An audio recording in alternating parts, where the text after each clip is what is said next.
Essa semana eu estava conversando com uma jovem, ela trabalha na escola da minha filha, e eu cheguei um dia para levar a Luísa na escola. Quando eu chego lá, ela veio: você é lá daquela igreja? Eu te vi lá um dia e tal. Aí eu falei: você está indo também? Estou indo numa célula, tem um tempinho, e eu estou indo nos cultos, e estou gostando demais. E aí, essa semana, ela estava conversando comigo e estava me contando. Ela disse que ela estava passando um momento muito difícil da vida dela. Estava sofrendo em várias áreas, área financeira, área sentimental, várias áreas, ela estava despedaçada. E ela, então, foi convidada por uma amiga para ir à célula, e desde então ela tem ido. E quando ela começou a conhecer a Deus, conhecer o amor de Deus, ela disse algo. Ela disse: Deus, muda a minha vida que eu não vou parar de contar do Senhor para as pessoas. E ela estava feliz, ela estava alegre, ela estava falando assim: Breno, eu tenho recebido pessoas direto, um tanto de gente vem me contar as coisas, vem me pedir ajuda, e eu tenho contado para um tanto de gente o que Deus tem feito na minha vida. E ela estava vibrando. E é lindo, é um privilégio, quando o povo de Deus ele é abençoado, quando o povo de Deus cresce, e quando o povo de Deus pode honrar o nome dele ao redor. Esse era o objetivo de Deus. Quando Deus levanta a nação de Israel, quando Deus levanta uma nação que era como uma leoa, com os seus leões, que era como uma videira vistosa, o objetivo de Deus era que a nação pudesse dar vista aos povos ao redor, ao nome dele, e mostrar: existe um Deus, existe um modo de Deus para a gente viver a vida. Deus tem sonhos para nós, Deus tem plano para nós, e muitas vezes é o que Deus quer fazer com a sua vida. Ele quer que a sua vida seja um testemunho do que Ele fez e do que Ele quer fazer na vida das pessoas ao seu redor. Mas por que nesse caso, a nação de Israel, que foi projetada por Deus, que foi planejada por Deus para honrar o nome dele à terra, por que Deus permitiu que esses inimigos então invadissem, levassem os reis de Israel presos, destruíssem a nação, pegassem essa videira e destruíssem ela? Por que Deus permitiu que isso acontecesse? O próprio texto aqui, no capítulo 19, mostra algumas coisas. É impressionante que quando aqueles leões, aqueles reis de Israel foram levantados, o negócio começa bem, porque ele começa, o texto fala que ele fica forte, que ele cresce. Aí depois fala assim, que ele aprendeu a despedaçar os homens e devastar as cidades. E foi atraído, foi levado com ganchos para ir para o Egito, foi levado com ganchos para a Babilônia. O que o texto está dizendo a respeito do povo de Deus? O que é alguém que cresce e começa a agir com base nos seus próprios desejos? Porque um rei que começa a despedaçar e usar da sua força e do seu poder para o benefício próprio, ele perdeu a missão de Deus, perdeu o coração de Deus, perdeu a essência de Deus. E era isso que tinha acontecido. A videira, ela estava indo muito bem, quando ela estava pertinho das águas, quando ela estava conectada com Deus. E a nação de Israel, enquanto ela esteve conectada com Deus, ela foi vistosa, ela foi frutífera, e ela cumpriu a missão que Deus tinha para a vida dela. Mas quando ela começa a crescer e se achar, quando ela começa a se distanciar de Deus e ficar bem resolvida, independente, fazer as suas coisas, e já não busca mais a Deus, já não está mais conectada à vida de Deus, já usufrui de tudo que Deus deu para benefício próprio e quer curtir a vida, quando isso acontece com a nação de Israel, Deus entristece. Deus manda alertas durante décadas, talvez séculos, até que então Deus perde a paciência e envia o exílio.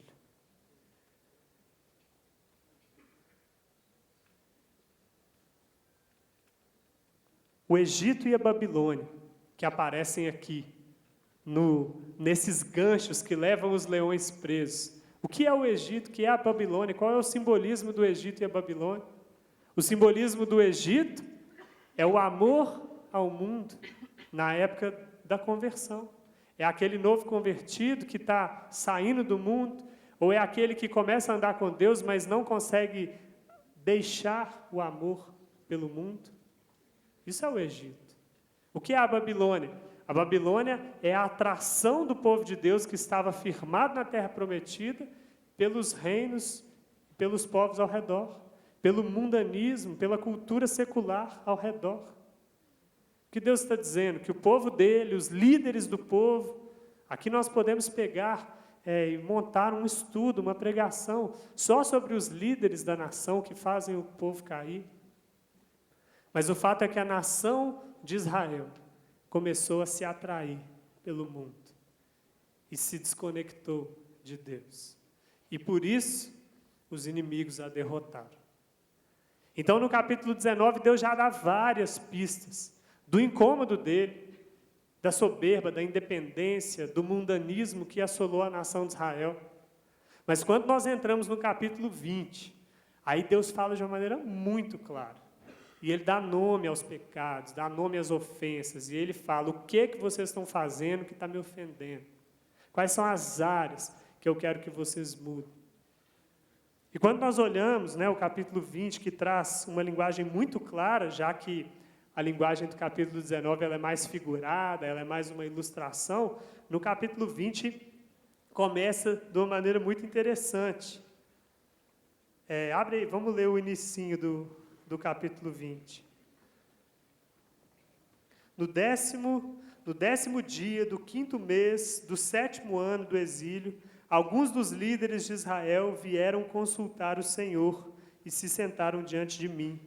Então me veio a palavra do Senhor: Filho do homem, fale com os líderes de Israel e diga-lhes: assim diz o soberano, o Senhor, vocês vieram consultar-me?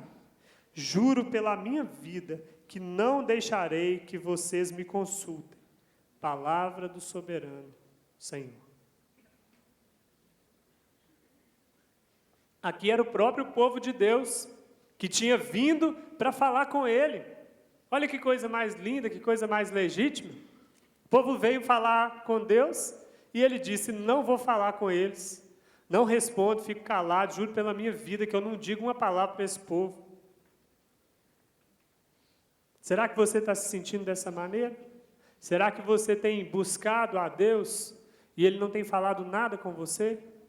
Será que você chega para consultar a Deus, ou às vezes você nem sabe como consultar a Deus, então você pede alguém para consultar a Deus para você, seu líder, seu pastor, algum místico que tem no meio da igreja, um profeta que vai te ajudar a buscar a Deus? Será que você tenta chegar perto de Deus e Ele não fala com você? Será que está fechado e Ele está dizendo, não vou falar, não vou falar? Por que Deus disse para esse povo que não falaria com eles? Porque tinha algo que Ele já estava falando há muito tempo. Ele já tinha falado de todas as maneiras. Já tinha ligado, já tinha mandado e-mail, já tinha mandado profeta, já tinha feito tudo. Até ligar, só faltou ligar. O cara está ligando, atendeu o telefone, alô, quem fala? Oi, sou eu, é o Senhor, estou te ligando. Só faltava isso, porque Deus já tinha falado tanto com o povo, para eles abandonarem as práticas. Então, quando Deus fala, não vou falar, e às vezes isso pode estar acontecendo com a sua vida, que você está pedindo algo para Deus e Deus está falando, não vou responder, não vou te dar, está bloqueado, é porque tem algo que Ele te diz que você ainda não ouviu. Enquanto você não parar para ouvir o que Ele já te disse, Ele não vai te falar coisas novas. Isso acontece na nossa vida espiritual sempre. Se Deus te fala algo, se Deus te dá uma missão, se Deus te dá uma orientação, se Deus te confronta a respeito de alguma coisa na sua vida, e você escolhe desobedecer, a sua vida espiritual parou ali. Sua vida espiritual ela só volta a crescer depois que você obedecer. Deus disse, por exemplo, para toda a igreja a respeito dos dízimos, na série que o Paulo está falando. Quem ouviu a voz de Deus, foi confrontado por Deus e não obedecer, sua vida espiritual acabou, irmão. Você está estagnado até se obedecer. E aqui, Deus está dizendo, eu não vou responder, porque tem algo que eu já disse e não foi feito. E o que é, então? O que é que Deus estava falando com o povo? Se você ler o capítulo 20, é um capítulo longo, nós não vamos ler todo, mas existem 2 pecados que são repetidos várias vezes e que englobam os demais. E aí eu queria ler alguns versos com vocês. No 20, vamos ler do 5 ao 7, para começar. Diz assim, diga a eles, assim diz o soberano Senhor, no dia em que eu escolhi Israel, jurei com mão erguida aos descendentes da família de Jacó e me revelei a eles no Egito, Com mão erguida eu lhes disse: eu sou o Senhor, o seu Deus. Naquele dia jurei a eles que os tiraria do Egito e os levaria para uma terra em que eu havia procurado para eles, terra onde manam leite e mel, a mais linda de todas as terras. Olha que legal que Deus está falando. Ele escolheu a terra mais linda que tinha para o povo dele. E eu lhes disse: desfaçam-se todos vocês das imagens repugnantes em que vocês puseram os seus olhos, e não se contaminem com os ídolos do Egito. Eu sou o Senhor, o seu Deus. Aqui, o texto, o capítulo 20, Deus fica um tempão do capítulo falando da época lá do Egito. E Deus fala: poxa vida, pessoal, na época que eu tirei vocês do Egito, eu falei, larga os ídolos. Aí vocês foram para o deserto, eu deixei vocês no deserto um tempo para tirar o Egito do coração de vocês, para curar vocês da idolatria. E aí eu levei vocês até a porta da terra prometida. E aí vocês não acreditaram em mim, não largaram. E aí eu tive que esperar aquela geração toda morrer. E depois eu levei vocês à terra prometida. Agora vocês estão dentro da porta prometida e não mudam. E Deus, ele vai falando do histórico, e vai recapitulando, e ele vai falando que não muda. Vai falando: eu já pedi tanto, eu já ensinei, eu já orientei. E não muda. E aqui ele está falando sobre a idolatria. Um dos pilares do capítulo 20, um dos pontos que Deus mais bate contra o povo aqui, é a respeito da idolatria. O segundo ponto, logo em seguida, no versículo 10, diz assim: por isso eu os tirei do Egito e os trouxe para o deserto. Eu lhes dei os meus decretos e lhes tornei conhecidas as minhas leis. Lhes tornei conhecidas as minhas leis, pois aqueles que lhes obedecer, viverá por elas. Também lhes dei os meus sábados como um sinal entre nós, para que soubessem que eu, o Senhor, fiz deles um povo santo. Contudo, os israelitas se rebelaram contra mim no deserto. Não agiram segundo os meus decretos, mas rejeitaram as minhas leis, sendo que aquele que lhes obedecer, viverá por elas. E profanaram os meus sábados. Por isso eu disse que derramaria a minha ira sobre eles e os destruiria no deserto. E aqui durante vários versículos, um capítulo grande, ele vai falando, e toda hora ele fala idolatria e sábado, falando que o povo era idólatra e falando que o povo violava o sábado. E eu fiquei pensando, por que isso é tão importante para Deus? Porque num momento como esse, tão sério, que a nação estava sendo destruída, assolada, invadida por um reino inimigo. Por que Deus estava falando tão sério sobre a idolatria e sobre o descanso? A sensação que eu tive, tem um verso que tem um pouco lá na frente, que o povo fala assim: a gente olhava as nações ao redor e a gente queria ser como elas. A sensação que eu tive do exílio chegando, é que o povo olhava para o mundo e tinha tanta vontade de ir para o mundo, que Deus falava: vocês querem o mundo? Então o mundo vai invadir vocês aqui. E às vezes eu vejo pessoas que estão aqui na igreja, que falam que estão buscando a Deus, mas que elas estão doidas para ir para o mundo. Elas têm inveja dos amigos que estão na balada, que estão pegando geral, que estão aprontando, que não dão dia. O povo tem muita gente que está aqui, mas o coração está lá. O coração está lá. Será que essa é a sua situação? Porque aqui Deus está falando sobre duas coisas, dois pecados que são totalmente ofensivos a Deus e que sintetizam toda uma atitude. Ele está falando sobre idolatria e ele está falando sobre guardar o sábado. O que é um ídolo? O que é um ídolo? Um ídolo é alguém ou algo que ocupa o lugar de Deus na sua vida. Que ocupa o trono, que ocupa um lugar de prioridade na sua vida. Por um ídolo, você se mata. Por um ídolo, você dá sangue. Por um ídolo, você se esforça. Por um ídolo, uma grande parte do seu tempo é investido. Por um ídolo, muita energia, muito sonho, muito suor. Quando há um ídolo na sua vida, nós chegamos em uma bifurcação e você diz: disso aqui eu não abro mão. Deus pode mexer em todas as áreas da minha vida, mas nessa aqui eu não abro mão. Quando você tem áreas na sua vida que você não abre mão, quando você tem sonhos na sua vida que são o centro de toda a sua força, nós encontramos aí um ídolo. E é impossível crescermos com Deus, é impossível sermos um povo que agrada o coração de Deus, se o nosso coração já tem gente morando. Se o seu sonho é se casar, se o seu sonho é uma realização profissional, se o seu sonho é uma viagem, se o seu sonho é um prazer que você quer realizar, se o seu ídolo é sua mãe, eu não sei qual é o seu ídolo, eu não sei qual é o pecado que você idolatra, eu não sei qual área da sua vida que você não abre mão, eu não sei qual coisa que você não está disposto a fazer por Deus. Mas eu sei que se existe algo que já ocupa o trono do seu coração, Deus está dizendo, não há lugar para mim, porque eu não divido o meu lugar com ninguém.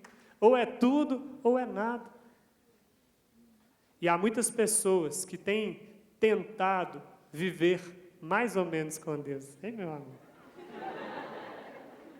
Aí papai não dá conta.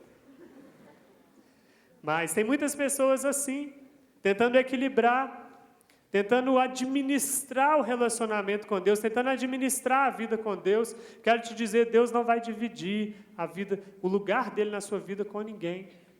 E um ídolo diz de algo que nos satisfaz. A palavra-chave relacionada à idolatria é satisfação. A sua realização, a sua fonte, sua alegria, sua segurança, ela pode estar colocada em um ídolo e impedindo você de fluir em Deus. E Deus está chamando você nessa noite, derruba esse ídolo, derruba essa área da sua vida, abre mão. E a outra questão diz a respeito de guardar o sábado. Por que guardar o sábado é tão importante para Deus? Porque a guarda do sábado foi colocada dentro dos 10 mandamentos. Por que isso é tão sério para Deus? A grande questão é que o sábado só consegue parar no sábado quem entende que a obra já foi realizada. Entender o sábado é entender a graça de Deus, é entender o sacrifício de Jesus na cruz, é entender que você não é salvo pelas suas obras, é entender que por mais que você esteja ansioso, por mais que você se dedique, por mais que você realize obras incríveis nessa terra, a obra já foi feita. Jesus bradou na cruz, está consumado. E não há nenhuma obra que precisa ser realizada, porque tudo já foi feito. Quando Deus criou todas as coisas em 6 dias e descansou no 7º, Ele disse para nós, está tudo feito. E só descansa em Deus aqueles que creem na cruz, aqueles que conhecem a Deus. O descanso em Deus revela quem é povo de Deus e quem não é. Quem não consegue descansar em Deus não é povo de Deus. Porque se você anda ansioso, se você anda desejando fazer boas obras, se você anda pesado, se você fica feroz e não para o tempo inteiro realizando, mas você não tem o seu momento de parar para buscar a Deus, de consagrar sua vida a Deus, de ficar de boa e falar, Deus está cuidando. Se você não descansa em Deus, é porque você não o conhece. E o povo de Deus tem essa marca, o descanso. O povo que trabalha incessantemente, que trabalha correndo atrás de tudo, não é povo de Deus. Eu tenho conversado com vários líderes, vários jovens, que eles estão no mercado de trabalho e eles têm muita dificuldade de sair do trabalho antes de 8, 9 da noite, de não trabalhar no final de semana. E aí eu pergunto, cara, mas por que você faz isso? Como é que você precisa sair no horário razoável do trabalho? Você precisa... Sabe o que a maioria dos jovens que fica no trabalho até muito tarde me responde? Eles falam assim, eu tenho um problema. O meu chefe, ele é louco, ele é viciado em trabalho. Ele fica na empresa até 10 horas, ele trabalha final de semana. Mas por que ele faz isso? Porque a família dele é horrível. Ele detesta estar em casa, ele não gosta da esposa, e ele é viciado em trabalho. Então, eu não consigo chegar para ele e falar, eu vou embora, porque senão ele me olha com um olhar assim, eu vou te mandar embora. E sabe o que eu tenho descoberto? Que muitas pessoas que estão lá fora não conhecem a Deus e por isso elas trabalham, realizam, querem comprar, querem consumir, querem construir, querem bater metas e querem acumular dinheiro. Porque elas querem acumular, porque elas querem trabalhar tanto, porque elas não conhecem a Deus. E, infelizmente, existem muitas pessoas que estão dentro da igreja que também não conhecem a Deus. E que também não estão desfrutando do descanso de Deus. E eu não estou falando para você ficar de boaça e um monte de gente pode me ouvir e falar, não, o pastor falou, mãe, falou, pai, que eu tenho que ficar tranquilo. Fala com sua noiva, fala assim, não, minha noiva, eu não preciso trabalhar tanto, o pastor falou que eu preciso descansar. Não é disso que eu estou falando. Ok? Então, não é para você parar de trabalhar, de correr atrás, de sonhar, de fazer as coisas. Mas eu estou dizendo, o seu coração está dominado por um ídolo? O seu desespero por trabalho, por acumular coisas nessa terra, por realizar boas obras, toma o seu coração, te deixa ansioso e te impede de desfrutar da cruz, da salvação de Cristo, que já realizou toda a boa obra. Porque é disso que Deus está falando. De um povo, lembra da imagem? A imagem da ovelha e do bode é um rebanho só. Você olha e você acha que é tudo a mesma coisa. Mas algumas pessoas não conhecem a Deus. Estão aqui conosco, frequentam a célula, frequentam os cultos, fazem até uma oração, leem a Bíblia de vez em quando, mas elas não conhecem a Deus. E no coração delas há um ídolo, ou vários, no coração delas não há entrega, não há descanso.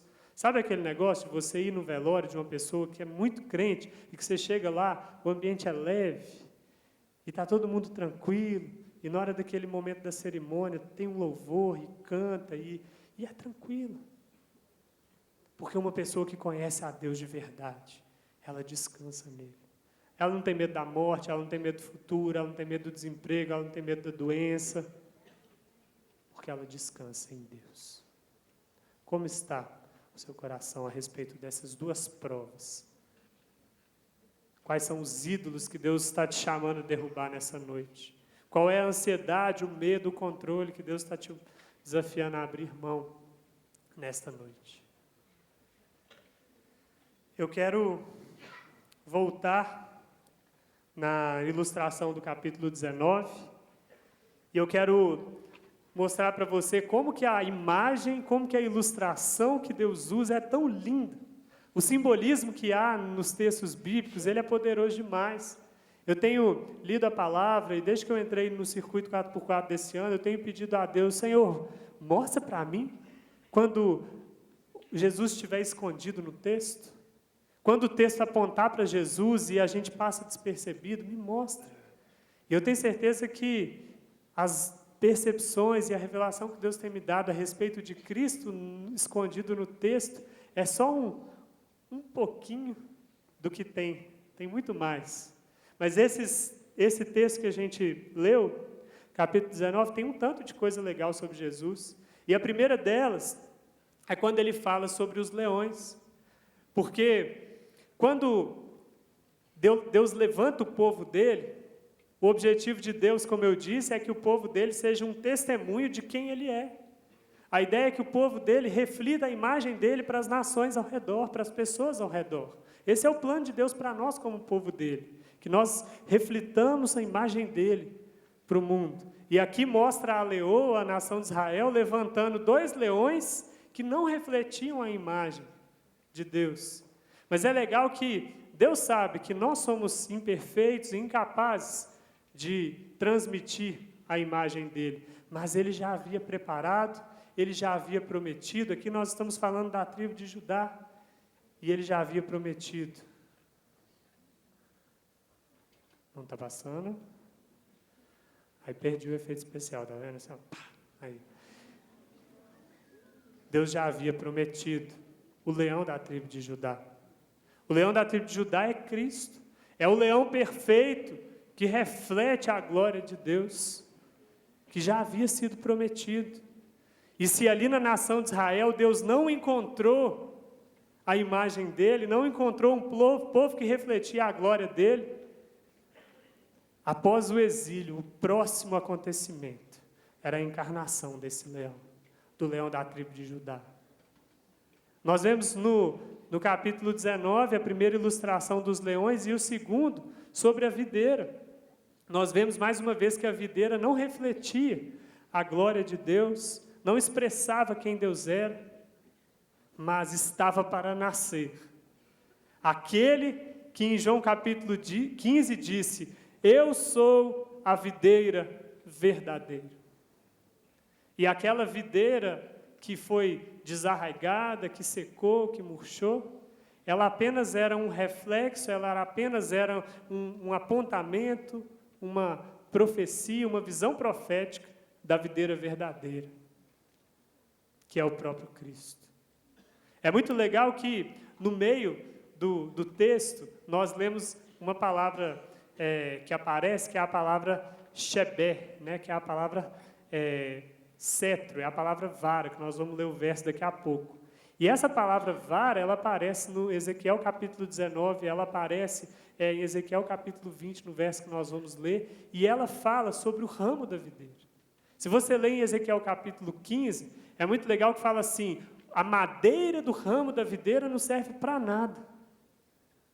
Serve para quê? Serve apenas para passar a vida dentro. Olha como é que a planta chama, videira. E a madeira da videira serve só para passar o fluir da vida dentro. E é legal que no texto, capítulo 15, destaca muito a palavra madeira. E você sabia que na Bíblia, toda vez que há esse simbolismo forte da madeira, está refletindo mais uma vez sobre a cruz de Cristo. E a ideia é que só vamos conseguir ter autoridade, só vamos conseguir refletir a imagem dele. O cetro aqui, que é uma visão de autoridade que aparece em Ezequiel capítulo 19, só há autoridade, só há imagem de Deus se estivermos escondidos na cruz de Cristo. É a cruz daquele madeiro, daquele que se dependurou no madeiro e se fez maldição por nós, que faz com que a gente possa ter vida, que faz com que o ramo da videira, que somos nós, tenha vida. A sua madeira só vai ser um cetro de autoridade se a sua madeira estiver ligada à madeira da cruz, porque é Ele que libera vida para nós. Então é muito legal, são muitos simbolismos, depois a gente pode entrar um pouco nisso, mas eu queria mostrar para você isso, que o texto aponta para Cristo. O texto olha para as nossas imperfeições como povo de Deus e diz: não se preocupe, olhe para mim, porque o leão da tribo de Judá já veio. Olhem para mim, porque a videira verdadeira sou eu. E é em mim que vocês vão cumprir a missão que eu tenho para vocês. É em mim que vocês vão derrubar os ídolos. É em mim que vocês vão guardar o sábado. E a Bíblia toda aponta para Cristo. De Gênesis a Apocalipse, a Bíblia toda aponta para Cristo. Leia a Bíblia buscando isso de Deus. Fala: Deus, me mostra as imagens proféticas que há sobre Jesus. Você vai se surpreender. É tanta coisa. E eu quero então encerrar, quero fazer a reflexão final, perguntando mais uma vez para você. Tá ruim esse trem. Quero saber, você é ovelha ou bode? Lá em Ezequiel capítulo 20, lá no final do capítulo, diz assim, 35, trarei vocês para o deserto das nações e ali face a face os julgarei. Assim como julguei os seus antepassados no deserto no Egito, também os julgarei. Palavra do soberano, o Senhor. E aí ele diz assim: contarei vocês enquanto estiverem passando debaixo da minha vara, e os trarei para o vínculo da aliança.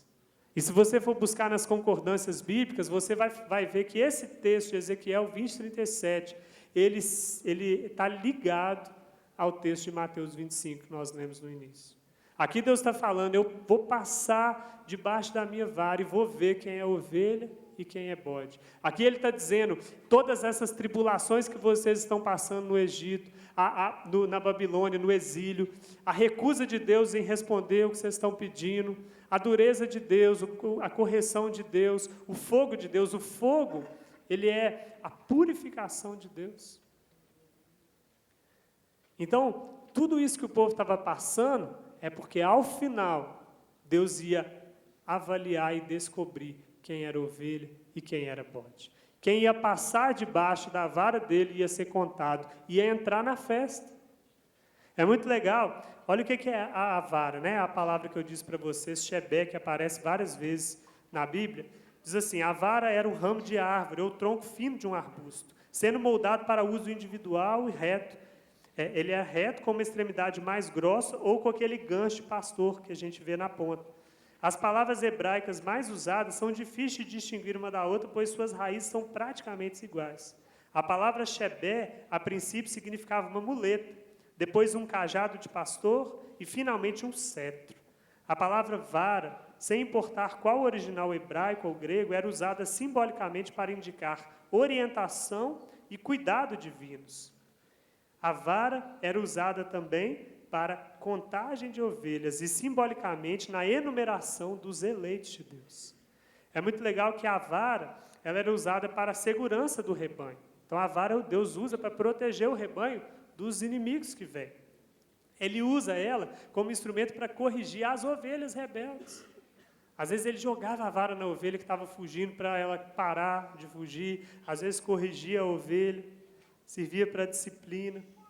Ele podia ser usado em distâncias curtas ou distâncias longas, como eu disse. Além disso, ele servia para contar e examinar as ovelhas. O texto diz, na pesquisa que eu fiz, que a vara ela era como que uma extensão do braço do pastor. E aqui Jesus está dizendo que eu estou com o meu braço estendido e eu quero contar as minhas ovelhas. Quero passar as minhas ovelhas.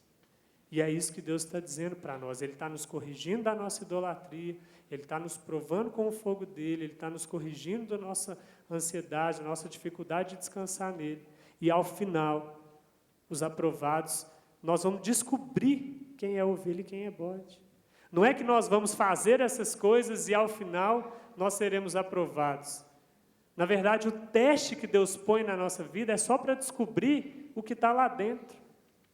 Se você for pesquisar a diferença entre ovelha e bode, você vai descobrir algumas coisas. A parte sobre ovelha é legal demais. Tem assim, uma lista de umas 20 coisas sobre ovelha. É impressionante. Depois você pesquisa. Tem uns videozinhos no YouTube, tem uns materiais muito legais, gente séria, explicando sobre a ovelha. Mas basicamente a ovelha, ela é um animal dócil.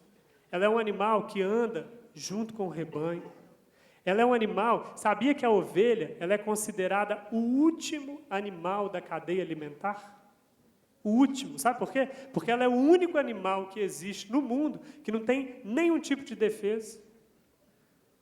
Hoje eu estava vendo no show da Luna, até o caracol, estava assistindo o show da Luna mais cedo, mas até o caracol, ele tem uma defesa, que ele entra na casinha. Até a ovelha nem para esconder, gente. A ovelha não sabe correr, não sabe morder, não sabe fugir, não sabe nada. Ela é tapada. É o último animal da cadeia alimentar. O último. Um animal sem defesa.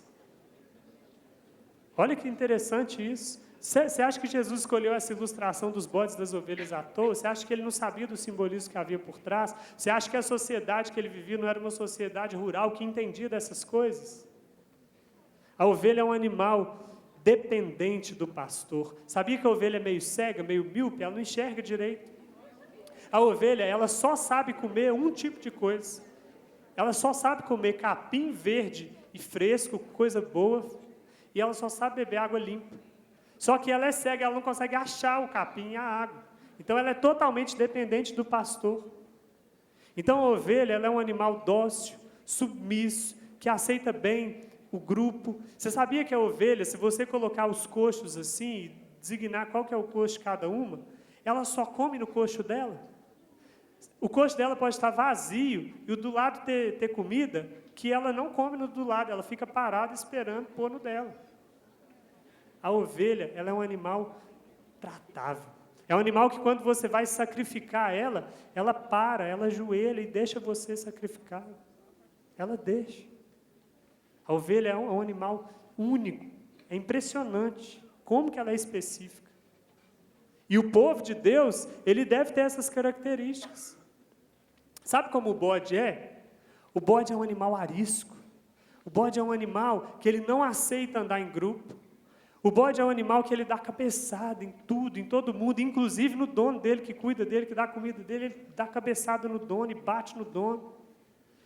Ele não obedece ninguém, não faz nada, ele tem aquela desobediência no coração. Sabe o que Jesus está falando? Que na hora de olhar as ovelhas e os bodes, o que está em jogo é a sua natureza. Você nasceu de novo e a sua natureza foi transformada e você deixou de ser um bode, aquela pessoa que é cabeça dura, que não aceita nada, que não aceita mudar, que não aceita ser corrigida, que é obstinada, eu quero, eu vou fazer. Sabia que o bode come qualquer coisa? Come plástico, come lixo, come tudo. Qualquer coisa que você der para o bode, ele come. E é assim, tem muita gente na igreja que come qualquer coisa. Que está comendo das lentilhas, dos pratos de lentilhas todos que estão sendo colocados aí. Quando Jesus olha para você, será que ele vê o quê? Queria chamar a banda aqui para a gente encerrar. Queria ter um tempo de oração, queria ter um tempo de louvor. Eu estou encerrando cedo, e a ideia de acabar cedo é exatamente para que esses minutos finais, eles sejam um tempo seu com Deus. E não um tempo, legal, vou embora, vou sair. Fica calmo, você ainda tem mais de 10 minutos antes do horário normal do culto. Aquiete seu coração, esquece a pessoa que está do seu lado, esquece para onde você vai sair depois daqui, esquece o que você tem que fazer, aquiete seu coração, tenha um tempo na presença de Deus. O bode é um animal briguento, traiçoeiro, arredio, sujo, marrento, atrevido, alimenta-se de tudo que encontra no caminho. Não aceita repreensão, é desobediente, intratável. Quando usamos a expressão vai dar bode, significa vai dar azar. Por ser atrevido, afronta a espécie que cuida dele, ou seja, o homem. Esse animal é avesso a ser cuidado, a ser tratado, a ser corrigido, a ser ensinado. Já as ovelhas, elas são dóceis, elas são dependentes, elas andam juntas, uma cuida da outra, ela é submissa, ela tem uma natureza diferente, a natureza da ovelha. Quando você olha de fora, você olha ovelhas e bodes no grupo, parece que é tudo a mesma coisa, mas quando você vai ver o comportamento, quando você vai ver o coração, quando você vai ver a atitude, a natureza é diferente. O interior é diferente. Sabe por quê que o interior da ovelha é diferente? Sabe por quê que o interior dos cordeiros é diferente? Porque quem um dia teve um encontro com o Cordeiro de Deus que tira o pecado do mundo, teve a sua natureza transformada de dentro para fora.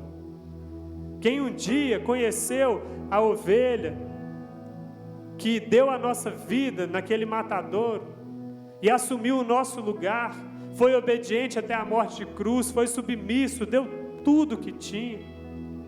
Aquele que um dia teve um encontro com o Cordeiro de Deus, nasceu de novo, e a sua natureza deixou de ser bode e se tornou ovelha. Só quem tem um relacionamento pessoal e íntimo com o Cordeiro de Deus desenvolve a natureza de ovelha. Quem não conhece a Deus, quem não é amigo de Deus, quem não é íntimo de Deus, continua sendo como bode.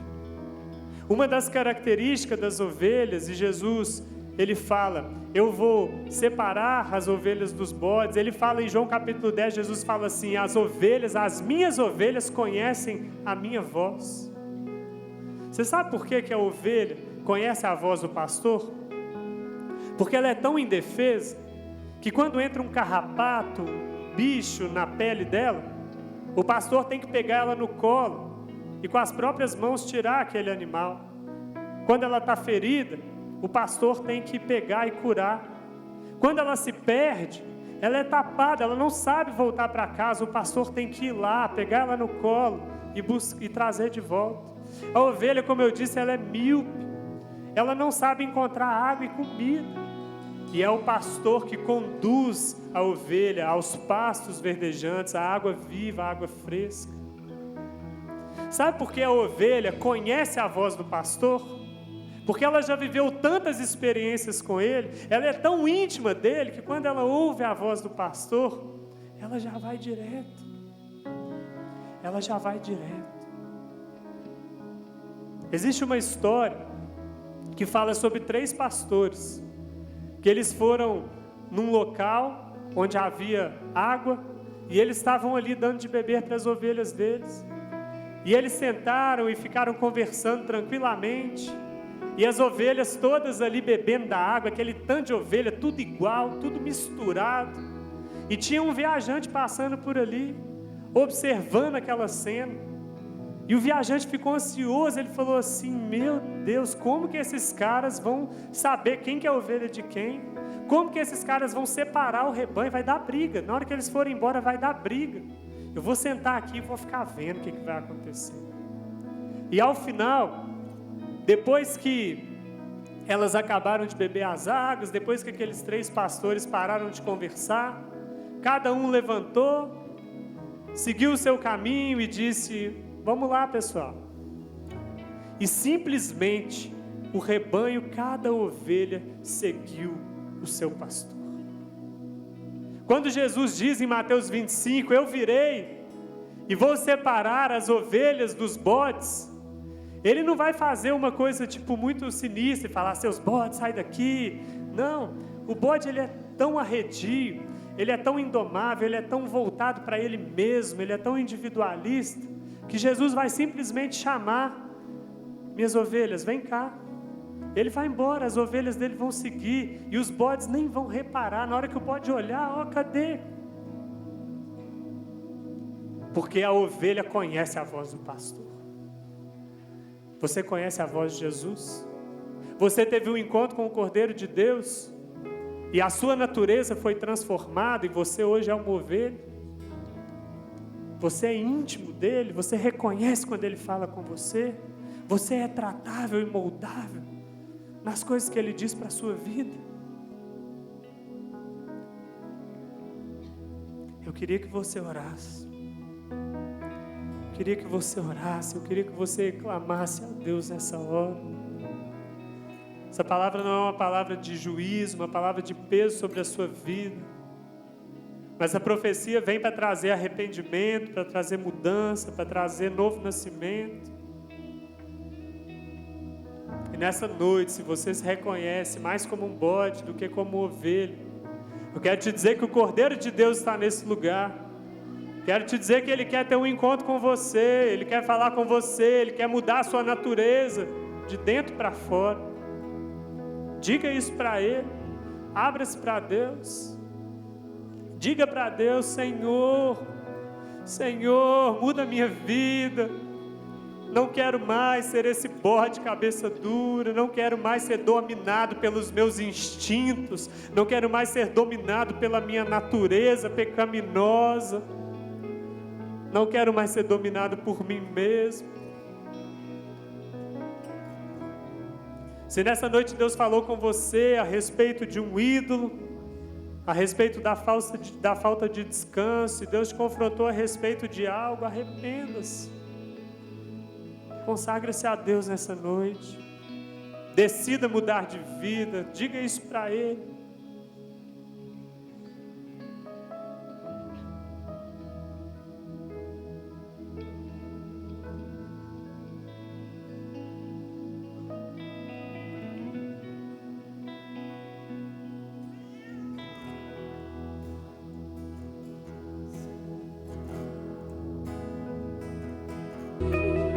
Quero te convidar a ficar de pé aí do seu lugar. Vamos orar pelo pessoal que está aqui à frente.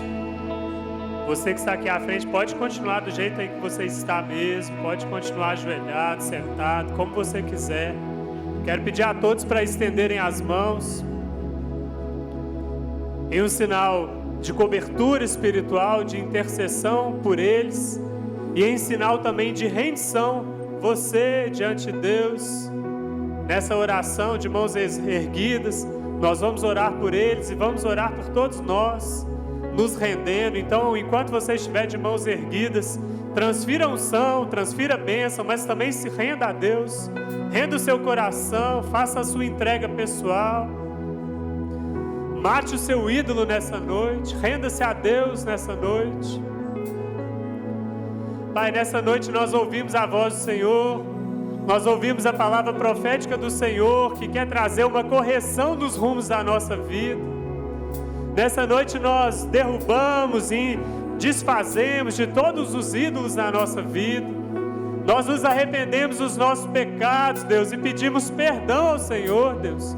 Perdoa a idolatria, perdoa a ansiedade, perdoa, Deus, o amor a este mundo, Deus. Perdoa, Deus, por nos afastarmos do Senhor, por não vivermos o descanso do Senhor na nossa vida. Nessa noite, Pai, estamos todos nós aqui derrubando nossos postes ídolos, derrubando, Pai, tudo que ocupou o centro do nosso coração, tudo que ocupou o lugar prioritário na nossa vida. Nessa noite nós nos desfazemos, Pai. Nós declaramos: o Senhor é o primeiro, o Senhor é o primeiro. Diga isso para Deus: o Senhor é o primeiro na minha vida. Não há nada mais importante para mim do que o Senhor. O meu casamento não é mais importante, o meu emprego não é mais importante, a minha família não é mais importante, nada é mais importante, a minha viagem, o meu prazer, nada. Diga isso para Deus: o Senhor é o primeiro na minha vida, o Senhor tem o trono, o Senhor tem um lugar de honra na minha vida. Pai querido, nós oramos por essas pessoas que vieram aqui à frente, de maneira ousada, em fé, em ousadia mesmo, dizendo para o Senhor que querem te conhecer. O que elas estão dizendo aqui é: eu conheço a Deus de ouvir falar, mas agora eu quero conhecer de contigo andar. Agora eu quero ser íntimo, eu quero reconhecer a voz do pastor. Eu não quero parecer que faço parte do rebanho, mas eu quero ter a minha natureza transformada. No meu interior, eu quero ter um encontro com o Cordeiro de Deus. E nessa noite, Pai, eu oro por eles, Pai. Revela-se a eles, o Senhor que é o Cordeiro de Deus. Dê a eles um encontro com o Senhor. Opera aqui nos corações que estão aqui no teu altar rendidos. Opera o novo nascimento. O novo nascimento. Que cada um desses aqui tenha a natureza transformada. Deixe de ser ovelha, se transforma. Deixe de ser bode, se transforma numa ovelha do Senhor. Faz assim com todos nós, Pai. Se há aqui no meio do rebanho pessoas que parecem ovelhas, mas não são, leva elas, Pai, ao novo nascimento. Leva elas, Pai, ao encontro pessoal com o Senhor. Eu peço que nessa noite o Senhor aceite a nossa entrega, a nossa consagração, a nossa rendição. Que o Senhor de fato mude a nossa vida. Que a Tua palavra cumpra o efeito para o qual ela foi designada, de gerar arrependimento, de gerar mudança, de gerar correção nos rumos da nossa vida e da igreja do Senhor. Assim nós oramos e te agradecemos. Em nome de Jesus.